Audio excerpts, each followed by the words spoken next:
Directorate of education GNCT of Delhi के worksheet number 38 को discuss करने जा रहे हैं, जिसकी डेट है 30 सितंबर 2020। सब्जेक्ट है साइंस और क्लास है 9वीं। तो चलिए स्टार्ट करते हैं। सबसे पहले स्टूडेंट्स आप यहाँ अपना नेम मेंशन करेंगे, अपनी क्लास टीचर का नेम मेंशन करेंगे। तो चलिए स्टार्ट करते हैं। आज के वर्कशीट का जो टॉपिक है वो है बल। ठीक है, ये चैप्टर कौन सा है? बल तथा गति के नियम। जिज्ञासा दीदी, मैंने देखा कि जब भी मैं खिलौने को खींचता या धक्का देता हूँ तो वह चलने लगता है। ठीक है, तो एज यूजल जो ज्ञान है उसने जिज्ञासा दीदी से क्वेश्चन किया कि जब भी मैं अपने खिलौने को खींचता हूँ, पुश या पुल करता हूँ, तो वो किस चलने लगता है, यानी कि वो मोशन में आ जाता है, उसमें कुछ मूवमेंट होने लगती है। क्या हमें किसी वस्तु को चलाने के लिए बल लगाना ही पड़ता है?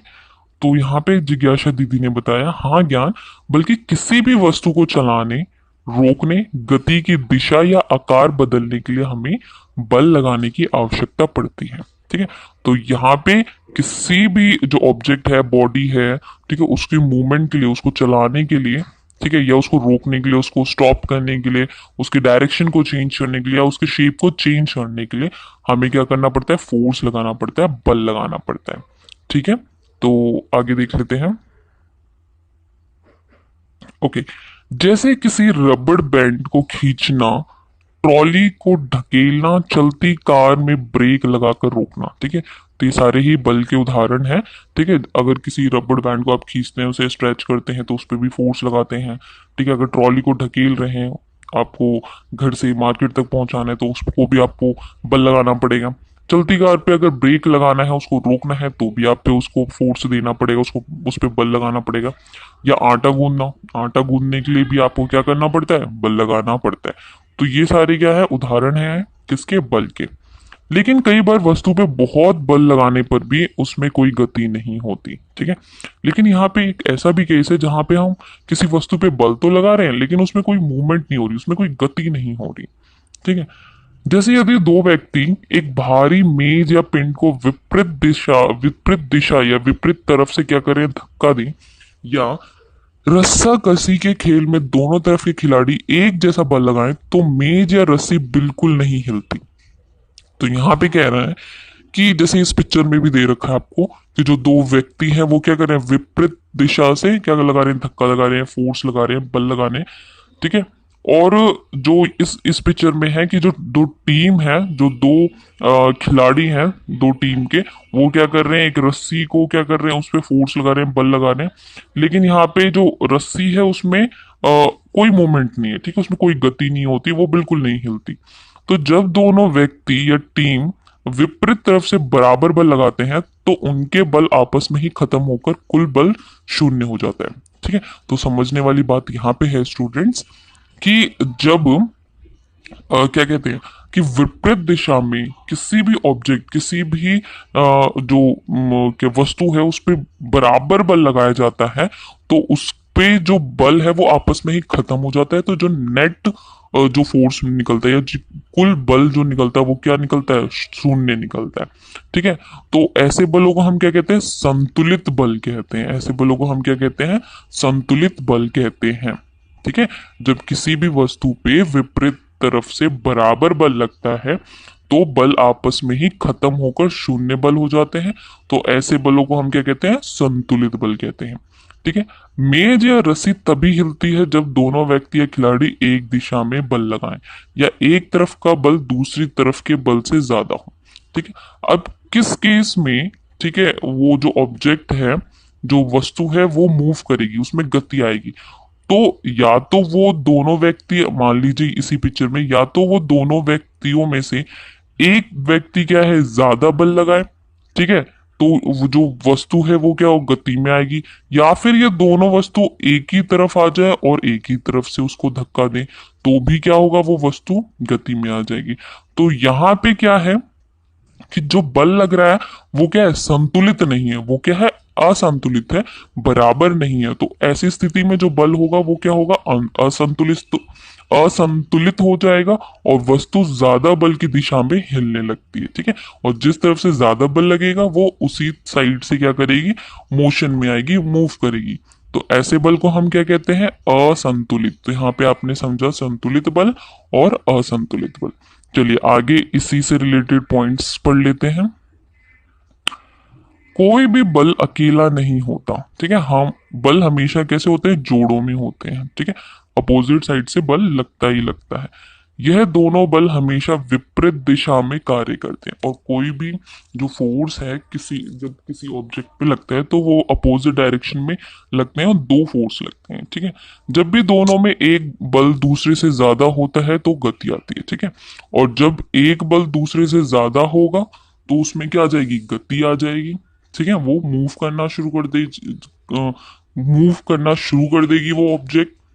नेक्स्ट पॉइंट है घर्षण बल गति की विपरीत दिशा में लगता है। अब यह घर्षण बल क्या है?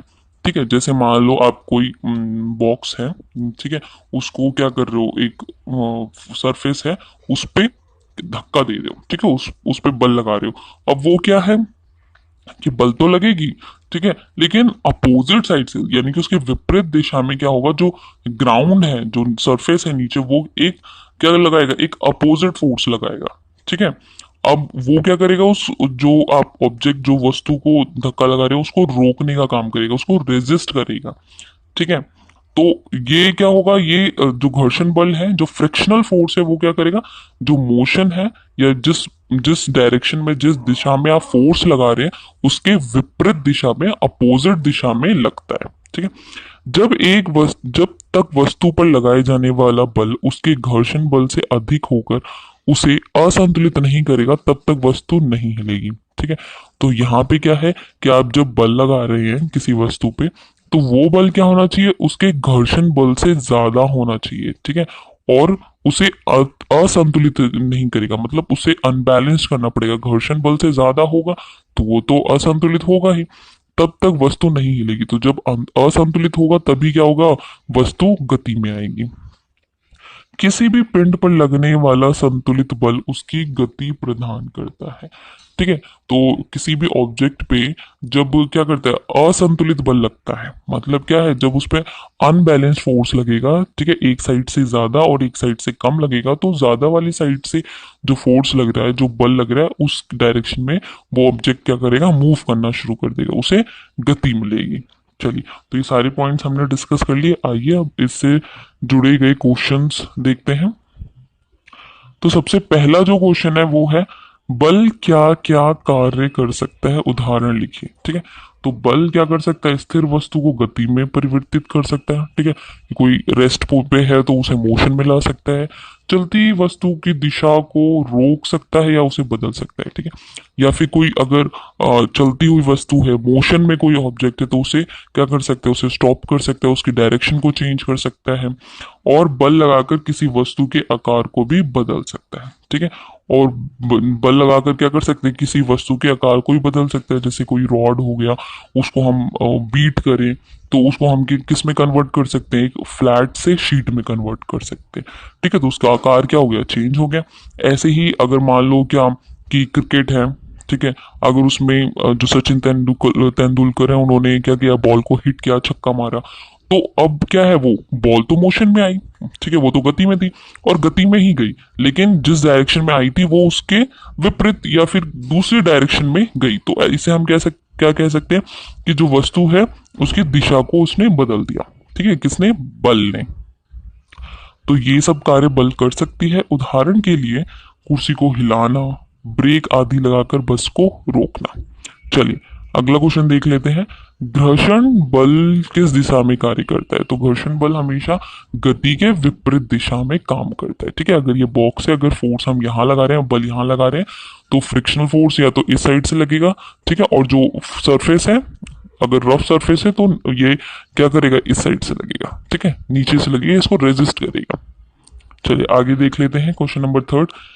क्या किसी वस्तु को गति देने के लिए उस पर बल लगाना जरूरी है? बिल्कुल, किसी वस्तु को गति देने के लिए उस पर बल लगाना जरूरी है, ठीक है। आप इसमें और भी पॉइंट्स लिख सकते हैं, क्यों लगाना जरूरी है, उदाहरण लिख सकते हैं। चौथा जो प्रश्न है वो है फर्श पर लुढ़काई गई एक गेंद और कारपेट पर लुढ़काई गई एक गेंद में कौन सी गेंद पहले रुकेगी और क्यों? तो ये क्या है? फर्श है, ठीक है। फर्श आपको पता है थोड़ी स्मूथ होती है, तो यहाँ पे अगर कोई बॉल को पे बल लगाया जा रहा है, लुढ़काया जा रहा है, उस पे फोर्स लगाया जा रहा है, और यहाँ ये क्या है आपका कारपेट है, ठीक है, ये क्या है कारपेट है, जिसकी सरफेस क्या होती है थोड़ी रफ होती है, आपने देखा होगा घरों में कारपेट होता है, ठीक है। ये आपका क्या है फर्श है, ठीक है, ये सरफेस है आपका या फ्लोर कह लो, ये क्या है फ्लोर है। तो इस केस में क्या है जो बॉल है वो क्या होगा स्मूथ सरफेस पे जा रहा है, ठीक है। यहाँ क्या कहते हैं जो सरफेस है वो बिल्कुल स्मूथ है, तो यहाँ पे लेस फ्रिक्शन होगा, जो घर्षण होगा वो कम होगा।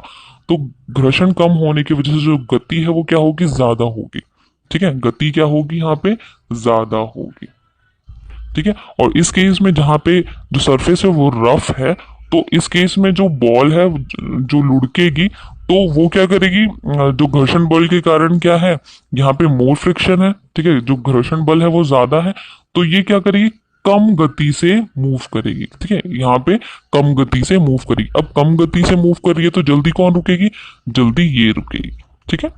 तो कारपेट पे लगाई गई गेंद पहले रुकेगी क्योंकि वहां घर्षण बल अधिक प्रभावशाली है, ठीक है, घर्षण बल यहाँ पे अधिक है और जो गति है वो क्या हो रही है कम हो रही है, ठीक है स्टूडेंट्स।